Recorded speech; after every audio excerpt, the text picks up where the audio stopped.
Super. BS.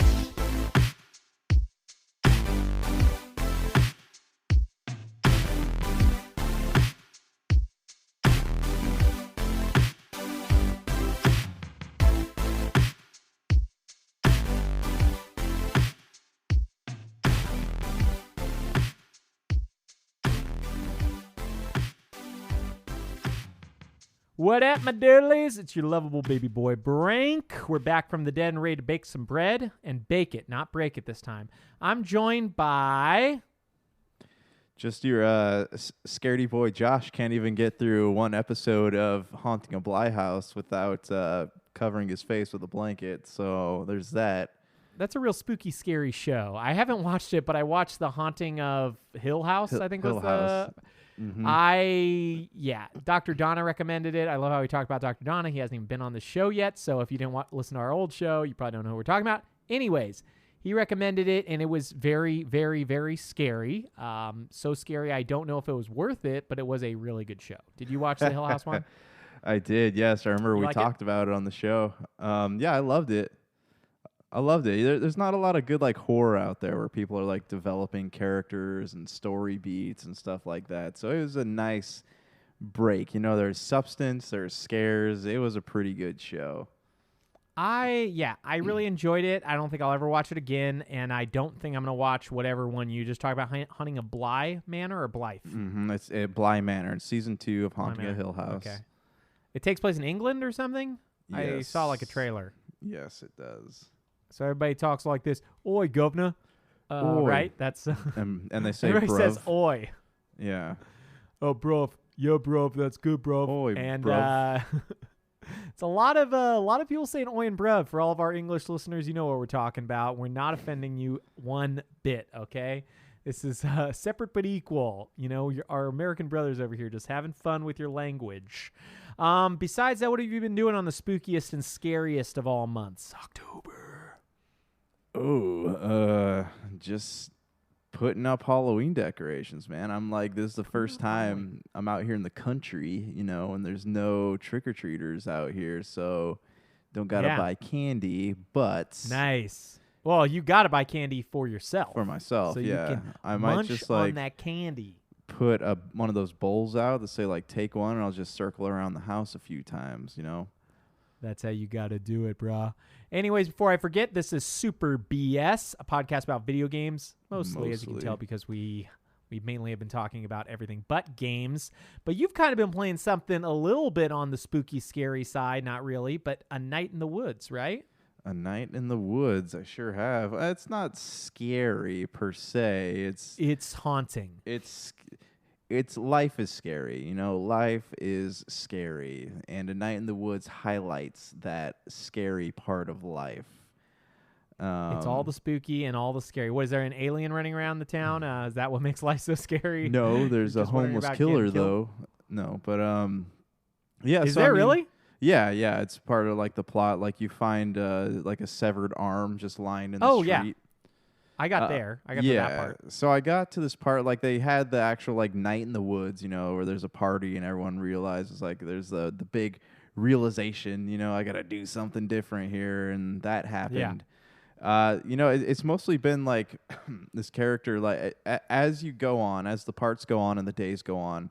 So each part of the game is played in days, and as the days go on, you unlock more and more of the city to walk through. Like I just unlocked the mall. And then I unlocked the church, and then I unlocked like some lady's basement. So there's more places to go as the game. I like that one real quick. Let's go back to that. Unlock them all, totally understand. Unlock the church. I'm there with you, right? This is a small town. Why are you going into some lady's basement? Well, that's like, what we all need to know. The general store like fixes things. So your friend works at the general store, and you got to go to this old lady's basement to like fix her furnace, I guess you'd call it. And so then she ends up like locking you in the basement. You have to like break the furnace to escape. It's a interesting thing. But so is this like a fast travel point now? Old lady's basement, mall, church? No, and here's the thing. You don't get fast travel points. You just have to like walk to all these places. So you keep walking, keep talking. Like there's achievements for like talking to people over and over and over again. Okay. And so you could do that. Right now, I'm like at the point where it's so repetitive. Like I am playing it slower than I was before. I used to be like excited, but now I'm just kind of like, Okay.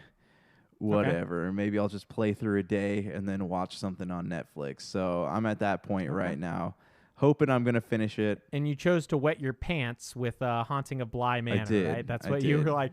Hey, I want to end up tonight with some wet pants, so I got to watch that show. Yes. Get me some soggy undies, dude. Yeah, that's what everybody knows. That's what it's why all we about. watch these pants-wettingly scary flicks, okay? I'm all there for them. Bambi, all the scariest ones. I mean, duh. Why? Why not? You know? Yeah. So, yeah, there's that. And that's pretty much all I've been playing right now. Okay, well, I've got some goods for you. Okay, I've been playing some Super Mario Galaxy. I'm at I think like 60 or 70 stars. I think there's 100 or 101 stars in that game. It's still great. I think I am done with Sunshine, meaning I do not know if I will go back and play it anymore. I got to 20 of their shines, and it is not fun. And it controls poorly, and Mario doesn't get a long jump, and he doesn't get all of his normal jumps. It's not a good game. Did you play it? I have not played it yet. I remember you just keep talking so poorly about it, so I don't know if it's something I'm ready to really dive into, you know? Yeah, I think if you you sound like you got a lot of time to play games is what you just said to me, and you don't know what to play, so you just said that. So yeah, play that. No, it's bad. I also downloaded the Pikmin 3 Deluxe demo that went up. How much? How much did you spend on that sweet The demo's baby? free. Oh. Free 99, man. Free 99. No, so it's awesome. The demo actually has kind of convinced me to buy it, but I still feel like I'm going to get ripped off if I spend 60, so I'm going to try to wait for it to go on sale. But man, Pikmin is a fun series. Did you ever play 1 or 2 or 3? I played 1 on the Wii. Which one was on the Wii? That was 1 or 2. I think they re-released them both on the Wii. So Okay. the Wii U was where 3 came out. Okay, I never played that one. Yeah, three's really cool. I loved 2. I mean, I liked 1 when we were growing up, but 1 did that thing that I can't stand when games do, where it had a time limit. Like you had 30 days to complete the game in, so it's just super stressful because you're like, oh, I got to get all this stuff. I got to go do this. I got to do that, and you've got to like find all your parts. So like everything was annoying. Do you know what I mean? Like, oh, if you make a mistake that day, you just ruin the whole day. You might lose the game. You might like fail at the end. Yeah. 2 got rid of that system. So I really enjoyed 2. I want to say I finished that back on the GameCube. 3 I had on Wii U. I played a couple minutes. I probably played less than I actually did for this demo. I played this demo to the end of the demo, which was a lot of fun, like 3 days or so into it. And yeah, it's great, man. It is. I think the thing that would sell me immediately if it was like a $40 game. In fact, it's $60 for a game that sounds like it's the exact same on Wii U. Some people have even written that they've removed quality of life things from this one. It's just hard to be like, oh, I get this for free when I had a Wii U and I didn't play it. So let's spend $60 on it. You know what I mean? Like it's tricky, man, but it's really good. I suggest everybody tries the demo out. You might be like me and now want to buy a game that you originally were like, I probably won't even get it at all. I then picked up Yooka-Laylee and the Impossible Lair on Switch. It was on sale for like $12. Do you know what that is? I know what Yooka-Laylee is. Is this like a new version of it? It's a pseudo sequel. It's a side scroller, unlike the original Yooka-Laylee, which was like a Banjo-Kazooie callback, because it's made from the X-Rare guys, the guys who made Banjo-Kazooie. But these guys also, I don't know if these specific people, but this team I think also worked on some of the Donkey Kong Country games, because this one, Yooka-Laylee and the Impossible Lair, reminds me a lot of Donkey Kong Country 3. There's an overworld map. There's a lot of different neat things you can do to the levels. Like, oh, if you're outside of the world and there's an ice thing and the world has a lot of water, you can shoot the ice thing at the book, which is how you go into the stages, and then the stage will change. So everything that was water is now ice. So the game plays very differently. And a lot of levels have at least 2, or chapters, I think they're called. They have 2 different versions of the stage. So, yeah, man, it's pretty fun. Do you know a lot about it, or? No, I know there's that controversy right over that YouTuber that was going to be in it, and he said some like naughty words. That was Markiplier, I think, or something. I can't even remember exact. Maybe not Markiplier. I remember we talked about it. We talked about it on Super BS back in the day, but I don't remember what the guy's name was. Yeah, he was a voice actor in the original Yooka-Laylee, which had just like weird Banjo-Kazooie style voices, like that style stuff. Yeah. No, this is the sequel to that. So there's no like controversy with this one. But the cool thing about this game is, so it is a 2D platformer. There's an overworld you can run around to go to the different chapters or stages. And if you are extremely good at platformers, you can attempt the last stage immediately, the impossible lair. You can attempt it like right from the get-go. You can walk up and try it. But it's super duper hard. So the way they make the game kind of fair is every stage you complete, each version of the stage grants you a bee warrior, right? And each of these bees essentially act as lives. So you can get hit for each bee that you have. So if I wanted to... Like the bugs. Are you talking like the Dragonfly and Spyro type thing? Yes, kind of like this. Yeah, exactly like that. But you can get a lot of these bees because every chapter has at least one. Some have two. So the idea is like, yeah, if you're really good at platforming, if you're incredible, you might be able to beat it on your first try. But the idea is for someone like me who's just having fun playing it, I'm going to get a bunch of those bees. And I'm going to go back and buzz my way through that place, man. It's going to be a real... B+. Everybody loves that pun. But yeah, man, so I've been playing that a little bit on the side when we're like watching movies or something on my Switch. The game that I've been playing the most is Ikenfell. It dropped on Games Pass, I want to say last Wednesday night. It was supposed to come out on Friday, but it came out early on Xbox Games Pass. Okay. And I mentioned this on the October gaming thing. I just talked about it briefly. So, so coming out. Talk to me about this game. What is it? So it's a turn-based tactical RPG with the sprite work of maybe a Super Nintendo game, like Earthbound, if you remember Earthbound from Super Nintendo. So it kind of looks a little bit like Earthbound. The story is very much Harry Potter. You're going to a magical school to find your sister. There's all these magical characters. A bunch of stuff's happening. The gameplay is, like I said, tactical turn-based RPG, but like the moment-to-moment feels a lot like Undertale, that RPG I talked about a ton because I love it. So I've been really digging it, kind of like the quirkiness of the characters. For the very sensitive listener, if we have one who's very conservative and sensitive, they're probably going to have a lot of, I don't want to say issues with the game, but the game is very politically correct and very diverse, meaning that I have not run into a heterosexual white male yet. I have run into a lot of people of different persuasions, like a lot. I'm triggered. You need to stop. I'm triggered. Yeah, I know. This is like such a weird thing to talk about, but it's worth talking about. Like, I'm still digging the game. I love it. I'm like definitely not one who likes stuff being forced on me, especially if it's like politically correct stuff. But yeah, I still think it's great. It is like a little strange that there's no straight people in this world, but whatever. I guess the person who made it is all about gender fluid stuff, and that's cool. If they are actually doing it because that's what they care about and it's not to make money off of those people, then I'm all for it. If that's how they feel, it's their game, do whatever they want.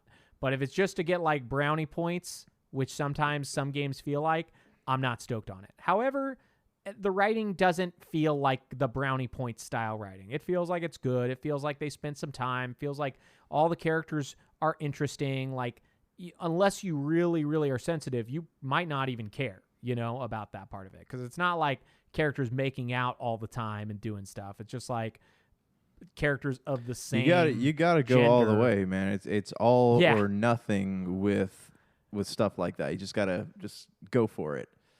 Oh yeah, no, I think it's a very fair, balanced thing. And sorry, I'm talking about such a weird, sensitive topic. No, this is the world good. we live in. It's all good. But I dig it, man. I really, really like it. I never watched Steven Universe, but I guess the musicians or the people who do the score for that, they did the score for this. So the score is really catchy and fun. It's just a really fun game, and it's supposed to be really short, so I'm kind of stoked. I think it's 8 chapters. I'm on chapter 2, and I've played 3 hours. So my estimation would be it's probably going to be like 12, 14 hours, which is perfect. And yeah, man, I really love it. I think it's just awesome. I definitely cannot recommend it enough. I almost bought it again on Switch. That's how much I enjoyed it. I was like, man, I kind of wanted to support these people more. But I'm going to wait a little bit because I'm playing on Games Pass and you can't transfer your saves. Do you think you're going to try it out at all? I know you don't love turn-based RPGs, but it's free. Yeah, it's they're part a of Games struggle Pass. for me. I don't know. I mean, if it's, I'll give it a try. Maybe this will be the one that gets me further into these. But I just downloaded Resident Evil, so I'm like, I want to play Blair Witch, Resident Evil. Oh, we got our we'll see what Halloween happens. stuff. I'm doing some themed gaming here. This is a very spooky episode. Okay, we're gonna be all about that Halloween-ish. Right after we come back. Well, not right after we come back because we're going to do our news first. But after our news, man, it's going to get so dark and spooky. If you're a Halloween fan in here, you're probably going to have to pull your headphones out of your ears so you don't pee yourself, okay? You better have a bucket on hand in case you... Or pee your ears, yeah. That takes two parties, okay? And that needs to be consensual, okay? Jay, don't try to force your your whatever... your kinks on others by attacking their ears. We went there. That's the number one thing this podcast is about, is unkink shaming, but also kink acknowledging. Okay, so we're going to let our listeners not hopefully unsubscribe, and we'll be back after this break. Super BS. Well, Lottie frickin' da, we are back. We're here with some news. The news has been disturbingly scary. Oh no. Not really. A lot of it's just next-gen stuff, which the next-gen is coming. And whether you like it or not, Jay, it's going to be here, okay? Like next generation or next Jennifer? Because... the next Jennifer, of course. Okay, I just want to make sure we're on the same page here. We're all about that Jennifer Goodsley or whatever the name from the Harry Potter. Weasley. What's her name? Weasley. Oh, no, I'm not even talking about her. The actress who played the girl in the new Harry Potter movies. They're so bad. What are they called? What are those new Harry Potter movies? They're garbage. Fantastic Beasts. Fantastic Beasts and Where to Find Them. The lead actress's name is Jennifer something. It's let's do Fantastic Beasts because I know these listeners care about this like nothing else in their lives. They want this. Her name is Catherine Watterson. I am totally wrong. So Jennifer Weasley it is. Okay. Anyways, for the news. Here's something that came out. Almost all PS4 games will work on PS5. According to the recent articles. They have confirmed that, I don't know, I think it's like a dozen won't. Did you read about this? No, but you said almost all, and then you said like a dozen. Yeah. That's not almost all. That's just a dozen. I'm saying almost all games will work from PS4 to PS5. They'll work. Okay. Only a dozen will not. Got it. So far all confirmed. Right. But no PlayStation 3 or 2 or 1, right? No. They're not doing any of that stuff. No. But here, I will read the list of games that will not work, and it is I mean, I don't know, people who are very sensitive about this, they're insane because there's the games that aren't working are not big games at all. Let me find that list. PS4 games that won't work on PS5. Because, dude, I know these are all going to be your favorite games. Okay, I guess it's only 10. Okay, Josh, don't cry too hard because I know these are your favorite games. And there's only 4,000 PS4 games that probably will run on PS5. So I know these 10 are your favorite. So please stop crying. DWVR. It's not going to work, okay? So shut up already. It won't work, okay? Afro Samurai 2 Revenge of Kuma Volume 1. It's not going to work, you idiot. TT Isle of Man Right on the Edge 2. Not working. Bozo, just deal with it. Shadow Complex Remastered, your favorite, came from Xbox 360 that I didn't even realize was on PS4, but it's not coming over to PS5, you dingus. Robinson the Journey, We Sing, Hitman Go. This is probably the biggest one. Hitman Go Definitive Edition. Did you ever play that one? No, I did not. Play it on your iPhone, you fool. Yeah. Stop trying to play it on your PS5. Shadwin, which I have no clue what that is, and Joe's Diner, which is, I know, your favorite game from last generation. It's just that. Those are the reasons that I own a PlayStation. You just named all 10 of them. So, and then you insulted you're not me buying a personally PS5. over Yeah, well, my that's choice my of games. So, I Sony wish this just was a lost video their number one podcast. fan. Yeah, I wish this was a video podcast so we could share Joe's Diner, because the fans are going to be furious when they see what they're missing out on. I know. That in Poor Joe. Shadwin. What is Shadwin? Let's see what it is. It looks like a stealth game that probably costs $2. So you're not going to play it on your PS5, so stop crying to us, you clown. Anyways, it's not going to happen. That's not going to happen at all. And Sony then decided to detail the upgrade paths, save transfers, etc. It sounds like most games are going to be, or games where the developer wants to do free upgrades, like Cyberpunk. It's free. Don't need to worry about it. It sounds like some games, the save transfer is going to be real easy. Sounds like some of them, they're not even going to try. Like, I don't think your Spider-Man PS4 save goes to Spider-Man Remaster on PS5. Oh, come on. I know, man. I know you I know you're waiting to spend $500 on a console to play a game that you could easily play today, but you don't want to play it, okay? That was the selling point for me. It's over. That was sorry, Sony, you lost a clear Yeah, it's 500. over. That was easy money. That was Easy it. money. Okay, now to our next news. This is one that I actually legitimately think you're going to be interested in. The Medium. It gets a December release date. Oh. So that was like a game I say you were interested in, right? I was, yeah. Are you going to buy a Xbox Series X now? Now that the game you want is going to be there? Are you finally going to do it? I'll be honest. I'm going to attempt to get one. There's no guarantees that's going to happen, but... Oh, that's what you always say. Just because you don't want to go out there and pay the money, you should, get over yourself, okay? Just get buy over it. yourself. Buy an Xbox Series X. Just buy it. do it. Just do it. Snap and into then a Slim Jim. Microsoft will allegedly bring xCloud to the iOS, that's via browser support or whatever, in 2021. So we've kind of talked about this briefly, like they're not able to bring their apps because Apple's being a jerk about it. So they are going to bring a browser supported thing, which is similar to what Amazon's doing with, I want to say it's Luma or whatever their service is. At Maybe that you point, remember what that one's though, I would much rather, instead of playing it on my iPhone, I'd much rather just buy a tablet and play it via like one of the Android stores, instead of... I feel like it's not going to run as well on an iPhone. Yeah, I mean, we'll see. Oh, and by the way, the Amazon one's called Luna, not Luma, which makes a lot more sense. I was wondering, why is it called Luma?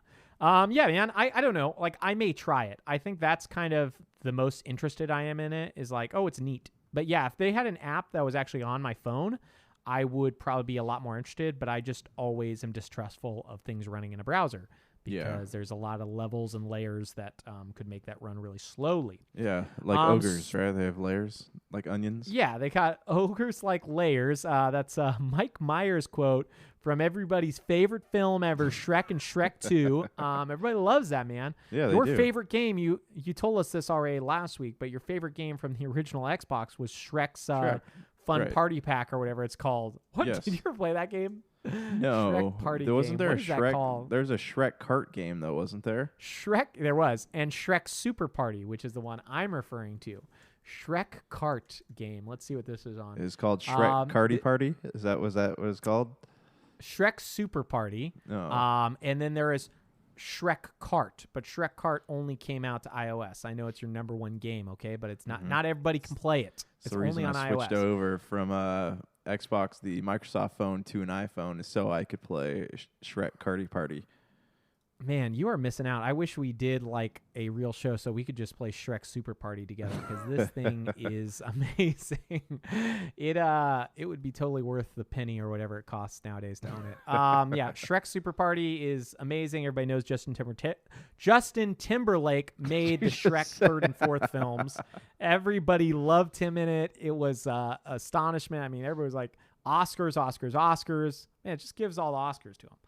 The Xbox Series X, I guess the people have had, the reviewers and all the people in the media have had their hands on it. They finally got their hands on some Xbox Series X games. I guess they were finally allowed to try Yakuza, Like a Dragon, and Dirt 5. And from what I understand, graphically, we should not be expecting for a huge bump, but quality of life improvements, they say, are really great. They say the load times are so fast that they're almost unnoticeable. Same with the quick resume feature. They say it's awesome. My question to you, though, is what do you think with Xbox getting out there a month in front of the console launch and giving all these reviewers this stuff? I'm a little concerned, so you have something to answer to. I'm a little concerned they're doing this too early, and that PS5 is going to do this like the week or two before the console's launch. I don't know. I mean, I feel like this gives them plenty of time to like experience it, you know, and it shows like it's a show of good faith to me too. Like we're confident in this product, you know, and because they're trying to make up, I imagine, for the lack of games that'll be available at launch, the loss of Halo as a launch title. So they're getting it out to the reviewers. They're getting good word of mouth out there, and I think that this is a show of good faith. Whereas Sony will come out within a week, and people will not have the experience with the PlayStation 5 as they were allowed with the Xbox Series X. So I think that it's a smart idea, but it's also very risky. But from what you're saying, it sounds like the feedback's relatively positive at this point. Oh, it's extremely positive. And if this was timed with like more pre-orders going up, I think it would be incredible. My biggest, I wouldn't say concern, but my biggest thoughts on it are that by doing it this early, for all we know, maybe some reviewers and outlets already have a PS5. I'm not sure if they do, but they might have held their embargo a lot closer to release date. And we all know how the internet works nowadays. Everybody can only think for like one day about something, and then the next day it's something else. So I'm just wondering if this play, while it's the best, I think it's the best and the nicest thing you do for the outlets and the reviewers, gives them plenty of time with it. I'm concerned the mind share will be on PS5. I think concern's a strong word. I think the mindset will be on PS5 if they release it and let all the embargoes go up like a week before the console launches. Like, I don't think people are going to be thinking about Xbox Series X if somehow the PS5, all the news shows up like that week, Monday, and the Xbox launches Tuesday and the PS5 launches Thursday. Yes, so I mean, that comes down to what is Xbox going to be able to, or what are they going to have that's going to keep them in the news that week? And I imagine that they've thought about this, but I also... Hopefully. I'm hopeful that they have thought about it, but I also don't know what they could possibly do to stay in the news that week as well, because they've already made most of their major announcements. Yeah, so there is a rumor that they bought another company that they're not talking about yet. I think we discussed it like a week or two ago. I think that's the only thing that they could do. And I think the smart play would be the week or the week before, either the week before launch or the week of launch, to reveal that news. Because I think, like I said, just the way Sony's been doing everything this generation, it's been really anti-consumer, anti-outlet, but it's people's minds are going to be thinking about that product if they do this thing where it's like, oh, hey, we only gave it to outlets a week before or 2 weeks before. The embargo only goes up one day before. This is a month before the Series X launches, and now they have tested the Series X with new next generation games and previous backwards compatibility. Awesome for the reviewers, awesome for the people who have tried it, but honestly, like, I don't think, a lot of us who are reading it's just like, oh, that's cool, but it's a month from now. A lot changes in a month. So it's after the U.S. presidential election, which we're being bombarded by every single day. Like, it's going to be hard to even think about this stuff when that stuff happens. Yeah, I mean, they could do, speaking of voting, I mean, they could do the thing that people are doing now where if you buy an Xbox, they'll send you a bikini pic, but, Oh. Nice. Okay, I was about to say, I thought you were going to tell them to, like, do vote advertisement. I'm like, I'm sure they have that hidden somewhere. If one more person tells me to vote, I'm going to start slugging people in the face, okay? I already am registered. Stop yelling at me, Instagram. I don't even want to go on your site anymore. I don't want to hear our talk. No, so I mean, if they were to drop that sweet announcement about our friends over at the Blue Hedgehog house, it would be cool if they also, because there's rumors about a Dreamcast Mini coming out, so maybe they're like, Yeah. And powered by Microsoft processing, the new Dreamcast. Like, have that announcement come out that week, too? That would be kind of rad. Dude, I'll do you one better. How awesome would it be if they bought Sega and then, like with the Dreamcast Mini, you're like, you can buy a Dreamcast Mini or all of those games are backwards compatible on the Xbox Series X. Yeah. Or maybe honestly, things like... Maybe there's a launch title that has a bunch of Dreamcast games on it. Yeah, man, and that game's on Games Pass or something like... You know what I mean? Like, yeah. There's a lot of stuff they could do, tons of things they could do, but it really depends on like what people are doing, what they're working on. Microsoft's been, at least in the last few years, an extremely open company. Outside of Bethesda, there have been almost no surprises. Bethesda was probably the biggest surprise in gaming, but for Microsoft in, 5 years. Like, I can't think of anything that was like, after Scalebound was announced, I can't think of anything they've done that's actually surprised me. Because I think that was the same year as Rare Replay and all the other stuff that I was like, oh, this is neat, this is cool. Then a bunch of that stuff got canceled. Yeah, man, we will find out. We got 2 more short news stories to talk about. One is Avengers. I guess their PC player base is dwindling like crazy. There's less than 1,000 players on PC at any given moment, they're saying. Wow. So what do you think's going to happen to that game now that no one is playing it? And it's only been, I think a month after release? Has it even been a whole month? Yeah, okay. It came out at the end of September. So it's been a little bit over a month. I don't know. So, I mean, I've talked to people who are still playing it on their consoles, and they seem to like it all right. But, yeah, the drop in... Because PC seems to be, like, where the numbers are at as far as, like, multiplayer games are concerned. And so that does make me wonder, you know, what is the... I guess, fan base, or how long does the fan base last for a superhero game? Like, are they worthy of having these big companies invest in them anymore? I don't know, man. This is it's an interesting thing. I do think this game would primarily be console driven. Like, you're right, most multiplayer games are big on PC, but I just think this was made first and foremost for consoles. But I think from what I've read, because I didn't pick it up for a lot of reasons. One, I think it's going to be dirt cheap here soon. But it's a live service game, and they haven't been able to detail their roadmap. There was a rumor that they were working on a lot of Black Panther stuff, and the week before their war table was when Chadwick Boseman passed away. Yeah. So they didn't want to talk about that stuff. But if that's true, I think it's been almost a month since that happened. If that's true, they really need to start getting back on this wagon, because I think the only thing I know they have announced is like the 2 Hawkeye characters, which are coming in like, I think late November or December. And they have a raid that's supposedly in the game, but you can't access it. Like, it's waiting for a patch. So it's like, I don't know. From what I had heard from reviewers, it's supposed to be a lot better game than you would imagine, but it's not very long. It's supposed to be like 14 hours, and it's a live service game, which means they want people to play it all day, every day. They want you to buy all your skins. They want you to get the Beanie Babies. They want you to get the Howard the Duck costume, because everybody loves that character. Yeah, Howard the Duck. It's going to be Howard the Duck in that scene where he's with that human woman seducing her in the room. So the one that everybody remembers from Howard the Duck. Man, that would be the character I'd want to see in that game. If they could do anything that would just make me giggle and have a blast, it would be to add Wakanda as like an Elder Scrolls style area that you could explore, which will never happen, but then add Howard the Duck as a playable character. In Wakanda. In Wakanda, man. It is crazy that Marvel owns Howard the Duck. And George Lucas directed that. George Lucas directed that film, right? I'm not talking out of my rear side, am I? No, actually, I don't think he did. I think I looked this up the other day. Howard the Duck. He was like a producer, I want to say, or something on it. Yeah, he was a producer on it. He did not direct it, which was a big miss on his part. He could have been behind the huge Howard the Duck film. Everybody's favorite. I guess it's a LucasArts film. Tell us your favorite Howard the Duck moment.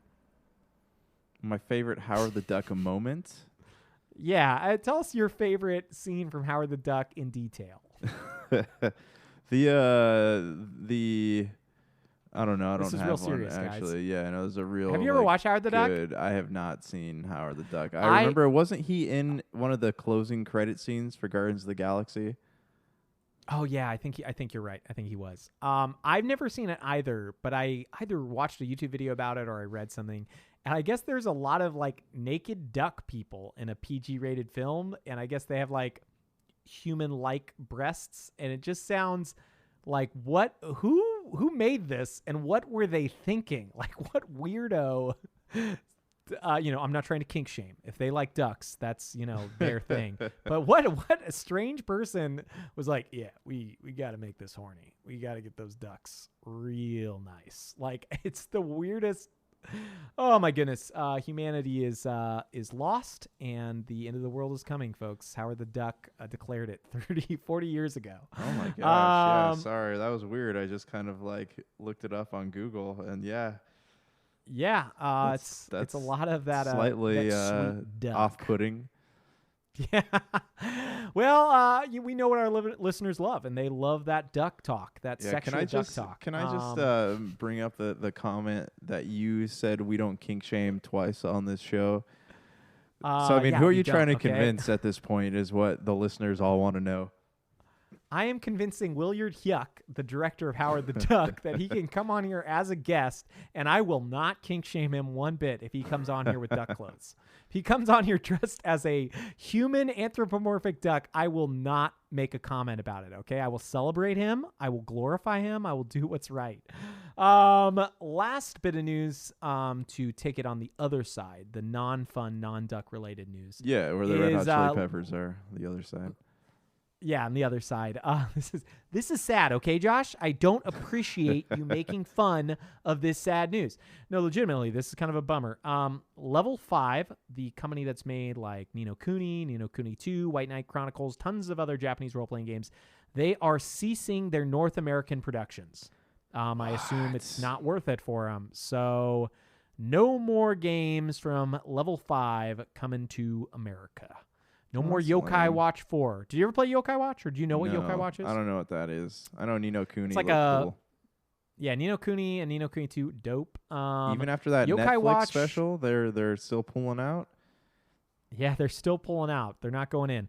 That's what she said. Yokai Watch is it was like a Pokemon-like. So you ran around like a little city in Japan. It was really cool, like probably somewhere in Tokyo. And you caught these weird monsters. But the gameplay wasn't great. Like the combat, you like spun a dial, and the monsters that you landed on would be the ones that attack, so you didn't really have any control. But it was still a neat idea. And the Yokai Watch 4 that was supposed to come to Switch is probably not coming. I think this is a big sign. So... yeah, man. What are you going to miss the most about Level 5, your favorite company ever? I guess the ability to possibly play a game that they made. That ability is gone. You cannot buy Ni no Kuni on Switch now. They took that away. Okay? I liked having the option, and now it's gone. And I'm going to give up playing games. I'm retiring now. I am so sickened for you that you don't have the option to play games anymore. They're Level 5 also, don't even know this, they control all the games. So no more games. When we heard this is the end of games. This is it. Goodbye. Even though they were relatively, thank you for saying goodbye. They were a relatively small company, but they somehow controlled all output and production of games in the world. So this is it, man. That's true. That's it. Thank you for wishing this destruction on humanity, Yeah, this Jay. is the final episode of Super BS. No more games to talk about. That's it. So we're going to pivot. It's now a Howard the Duck podcast. Willard Hyuk, join in. Just jump on this Google Hangouts right now, boy. What are your thoughts on Duck Press? I like quack, quack, quack, quack, quack. He doesn't actually speak English anymore. He just quacks. Quack, quack, quack, quack, quack. He's got a really weird bill on his face, and he's in a bed of water. I'm uncomfortable. I know you're uncomfortable, but that's because you are a kink shamer, okay? And I'm over here protecting Willard Hyuk's rights, okay? I'm hoping I'm saying his name right. He can't answer anymore because he's a duck man. After that movie where he had what's that girl's name? The one from Howard the Duck. She was the mom in Back to the Future. Hey, wasn't there also like an animal human Leia romance Thompson. in B Movie with Jerry Springer? Movie animal romance. I am looking this up. No, I think you're wrong. But there is a Wasn't he- awesome. Oh he was yeah, in- no. Actually, He was I in think you love might- with the human, right? yeah, I think you're right. I think you're talking about a human that wears a yellow striped dress that kind of looks vaguely like a bee. Yeah. That is, man, what's up with some of these directors? I gotta ask, like, why in Sonic does he kiss a woman? The Sonic game for I think it's Sonic like 2006. Why is there a human woman, and why is he kissing her? Why do we have these things? Just what's going on with people? Willard Hoyt, come on in here and join and explain why this is going on. It was all started by Howard the Duck. Yeah, dude, that is that's an interesting one. That will be our next watch later, which is what we're creating. We're gonna steal someone else's name of their show and just watch a movie together. Howard the Duck. We couldn't put that on here though. It's PG-13, not for kids. It's actually a PG-rated film. That's the craziest thing about that. That's Yeah, like well, I all mean, it those was weird- made in the 90s, right? Where the rating system was weird back then. Yeah, man. 86. But yeah, I am so confused who or how they decided what something was rated. Like the fact they have like a human duck romance alone should make people be like, hey, this is a little weird. Should we want little kids to watch this extremely strange no kink shaming, by the way. This is not a kink shame. Duck human romance that's going on. It is interesting and awesome. Well, Jay, that brings me to the scariest thing of all, which now we know Howard the Duck was scary. What are the top 5 scariest games you've ever played? We're going to do a list, our top 5 scariest games we've ever played list. You give me one, I give you one, you give me one, I give you one, all the way to number 1. Do you have an honorable mention to kick us off? Hold on, I'm looking it up right now. Hold on. Okay. Hold on. He always comes prepared, folks. He is the most prepared person. When he's not writing Howard the Duck fan fiction, he is always preparing. Honorable mention: the Haunted Mansion video game on GameCube. I just want to give that a quick shout out. Was it Eddie Murphy's performance, or what was what killed you about that? All of the above. All of the above. It was spooky. The controls were scary. the screen was hard to stare at. It was just like the world's most amazing scary video game. I'm scared to play it again is the big thing going on here. Poor Eddie Murphy, man. That guy was Beverly Hills Cop, and now he is in the Haunted Mansion and Osmosis Jones. How the Great Have Fallen. Yeah, that looked like trash and a half. Oh my goodness, I can't believe you played it. Yeah. The next scariest thing on your list should have been the Haunted Mansion ride in the Nintendo video game where you go to Disneyland. Did you ever play that game? I did, and that part of the game was actually incredibly difficult because it never specified whether you're supposed to like duck or jump, and so you end up like doing a weird mixture of both, and they still you still pass the level even if you don't do anything. So it's kind of a weird concept, and I think it's played for people who are dumb and still like video games. So it's perfect for me. Yeah, clearly. You nailed it, man. That game was made by Capcom. That is the craziest thing, and that game is rated the greatest game of all time. So that is not crazy. That's understandable. Wait, what was made by Capcom? Disneyland Adventures, the old Nintendo game. Yeah. I guess it kind of makes sense. They used to do every weird game like that, like the Disney sponsored game. Don't you remember they did? Chip and Dale's Rescue Rangers. I thought you were talking Darkwing about Duck. the Kinect game. I thought that's what you were talking about. Oh no, I thought we were. Did you have an original Nintendo? No, I didn't.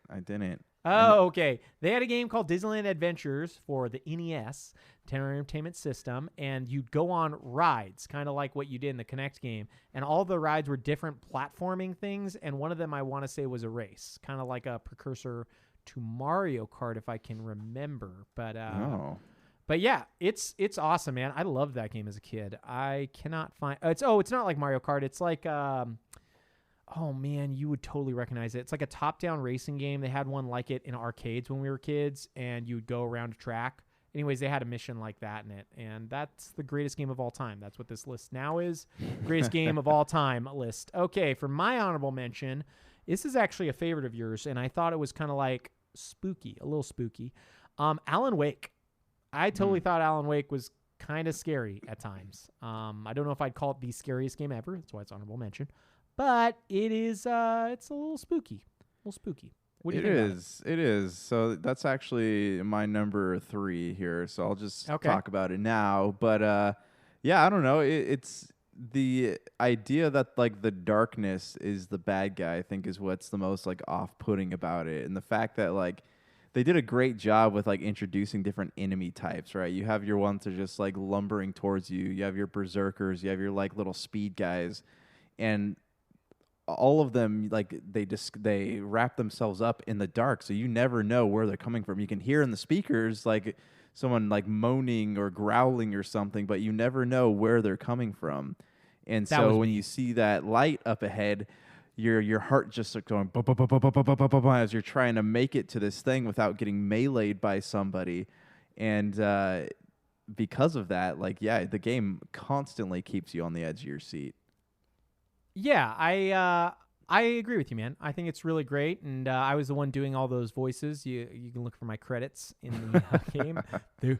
Spoiler alert: they won't be in there. I did not do that stuff, but yeah, that game had a lot of really good moments. The things that scared me the most, I want to say, is the very end had like a very Stephen King-esque. He watches a TV and there's kind of something spooky going on. That stuff always gets to me. Yeah. What is your number 5? So I got Silent Hill. This is one where like I look back at it now. It was really scary at the time, and just they did a good job with like the audio, making you like same thing with Alan Wake. They did a good job of like dispersing the different sounds through the different parts of the speakers. And you know, looking back, and I always like liked the story of Silent Hill a lot. You know, with the town on fire and stuff like that. Like I always really liked that story, and I liked the idea of it. But I mean, looking back at it now, it's not something that I would probably ever go back and play again. But I remember what's that? Too scary for you. That's why you wouldn't go back and play it. Yeah. Nothing to do with how it's aged. It's purely how scary it is. It's the same type of scares I got from the Resident Evil 2 PlayStation game, you know? So it's something that like if I wanted those type of scares, I could go to Resident Evil 2 and have a game that's slightly less frustrating. Okay, I got you. Yeah, that's one I'll never play. I found that series to be way too scary for me. I tried like a demo, I want to say, of the PS2 one, and Pyramid Head was following me around, and I gave him some kisses, and that didn't go well. I'll tell you that. I thought it was a hugging, kissing game. Yeah, we're not kink shaming though. I'm not kink shaming anyone for hugging and kissing Pyramid Head. That's what I tried to do too, because he looks like he needed a hug. My number 5, and this is probably going to surprise you. You're going to jump out of your seat. You're going to be so wowed. The Last of Us Part 2. Oh. I actually think that game has some moments. Most of it is not scary at all, but it has some moments where I think these characters, they're called like hunters or stalkers. They're one of like the zombie-esque like beings that you encounter. And they're always in extremely dark hallways. And the way you approach them the 2 times you see them is something runs by really quick. And then you have to go out into this place where it's very dark. All you have is a flashlight from the game. And it's really hard to see anything. And they could be around any corner. And they make kind of like slight noises right when they get close to you. And yeah, I thought that stuff, I thought was so scary that I would save those moments till I could play in the day. That is when I judge if a game. Do you play with the lights on? Yeah, I don't want to play this at night. Yeah, it's a good game. You should play it. What is your number 4? So you know what's hard about these games is that like if you're too scared, you want to play them with the lights on or like during the day, but you can't see them as well. So they're really like they take like a difficult game and it makes it even more difficult to play. I totally understand. Yeah. So my number 4, I got Evil Within 2. I remember nice. I don't know if this game's like as scary as it is anxious. You know, it gave me a lot of anxiety playing it because you literally they throw you like right into it. You know, you're in this hospital and the game starts and you're being chased by this like giant monster thing and you're trying to like hide in the closet and you don't know like if he's going to open the closet or what he's going to do, and then you got to like make it outside, and then you're just stuck in this dead sprint through the woods. Like, it throws you into it, and you have no time to react. You're just running for your life, and like that is caused me a lot of anxiety. But it was also like it was a terrifying anxiety. This is one that like I did not play through all the way just because it was like so making me so anxious that I was starting to feel sick while playing it, so I had to turn it off. So that is my number 2 game. My number 2 scariest game is The Evil Within 2. Yeah, I totally understand how you feel. That game is really scary. I think in some ways it's less scary than some of the other stuff I'm going to talk about, even though it's my number 2. But yeah, those moments, they're just really uncomfortable, especially when you go to like, I can't remember what it's considered, but like the dream-like world, because he would go to like a weird world. That place is uncomfortable. I hated going there. I was way more excited when I was in the normal world getting like power-ups and stuff. Mm-hmm. But there's a scene I remember where you're like there's like a monster or 2 monsters and you had to go around them. You have to wait for them to come in one door so you can go out the other door. Oh man, that stuff always makes me really uncomfortable. That's a good choice though. I really stick by your decision. Did you finish the game? No, I didn't. No, I fell off. I liked it a lot more than 1. I played a little bit of 1. I fell off that immediately. But Evil Within 2 it was good. I probably played, I don't know, maybe like 8-10 hours. I got through like a few of those flashback things. And I was like kind of, like, because the thing is it's kind of open worldy. So you kind of go around and do some stuff. Yeah. I want to get back to it at some point. I really did like it a lot. My number 4. Yeah. Well, sorry. One more thing about Evil. Then the ammo scarcity was like up to a whole new level in that game compared to a lot of the other games of that style. Yeah, they definitely want to make you feel uncomfortable because you're not going to be able to take on a lot of the stuff. It makes it tricky because like sometimes you break into a house and you want to kill like I can't remember, I think they're like zombie-like beings, but like the people that are in them, you want to kill them, but like you can't waste bullets. So you got to like be careful about how many people you shoot. Mm-hmm. But there's a lot of great stuff out of that game, like the upgrades and systems and all that were just a blast. My number 4 is the Resident Evil 2 remake that came out last year. It's crazy. It feels like so many years ago. That game is incredible. I didn't actually find it that scary. That's why it's my number 4. But it had its moments, and I definitely felt uncomfortable at times. I was almost wondering if I should put this below Last of Us Part 2, because I played most of this game anytime I wanted to, but there were moments when I played at night where I was extremely anxious, especially when you're in the police office. So like that's the place I felt the most uncomfortable, I want to say.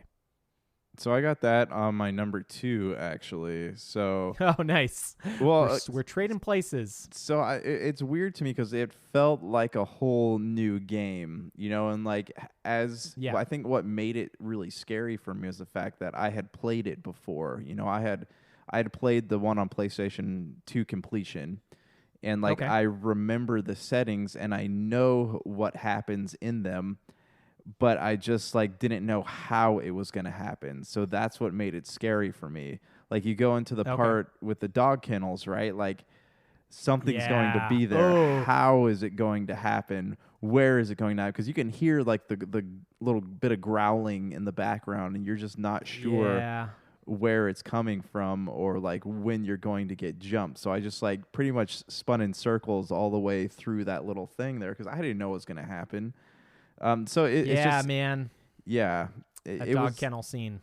Oh my gosh. Yeah, dude. And like the having, Mr. X chase you around or whatever his name was. Like that's pretty scary. But yeah, I mean, I'm torn on him. Half of the time he was just more annoying than scary. Like, yeah, he was scary, but it was more like, man, I just want to do these puzzles. Please stop showing up because I got to run around and hide from you now. But yeah, I agree. He was scary. I just was very frustrated every time he'd show up because it meant, I need to go hide or like try to get him to a different room. I hated the part where like I fell off of the game for a long time after that part where you're in the hallway and you have to like throw the switches and he's literally just like right behind you. Yeah. That's that scene, the library, he's like, you have to move a bunch of stuff in the library, so you have to keep like running up the stairs. And yeah, man, I like Mr. X. I think he's a great character and a great idea, but I just wish you could like have a choice to be like, yeah, let's put them on 25% or something, like slightly less Mr. X. Or, they could do like kind of semi-nemesis where it's like, oh, if you shoot him enough times, maybe he goes away for a little bit.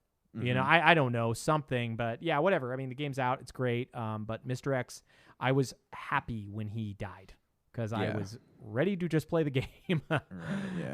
What is your number 3?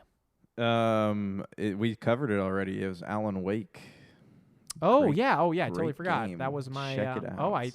For some odd reason, I thought that was your number 1. I don't even know why. Okay, then my number 3 is Dead Space. I have not played much of it, but I did play the opening, and that game is extremely scary. I cannot remember feeling so uncomfortable by any game before that one. I think it's incredible. I think it plays really great. It's extremely fun. But where those monsters and aliens or whatever would climb through the grates and all around, it was just, oh, man. I just think about that stuff. And it's like, I want to go back, but I also don't. I don't want to go back.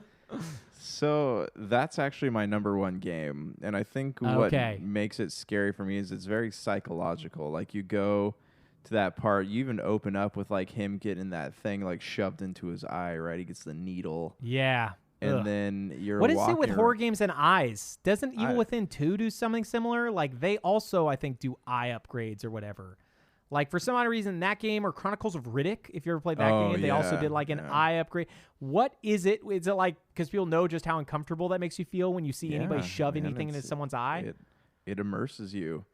It doesn't immerse me. It makes me feel sick. I don't want to see that in their eye. It's off-putting. So with Dead Space, what really got me is the fact that it's like all of this was caused by religious fanaticism, and I think that that's something that you look at all like the supernatural elements in the Bible, and like some of it is, if it's misinterpreted, like that's always been a fun like plot point, even like in Indiana Jones, right, where they open the Ark of the Covenant, everyone turns into skeletons and dies and stuff. So it's like melted. I always like those type of stories. And then with Dead Space, what they did, I remember one scene in particular, you're in the nursery, right? And all these little babies have turned into these monsters with like sword arms. I haven't got there yet. But you can gosh. feel free to feel free to spoil this because I only got through the intro. So you go into the nursery and you hear the little like nursery chimes, they have on the like toys and stuff, the music box type thing.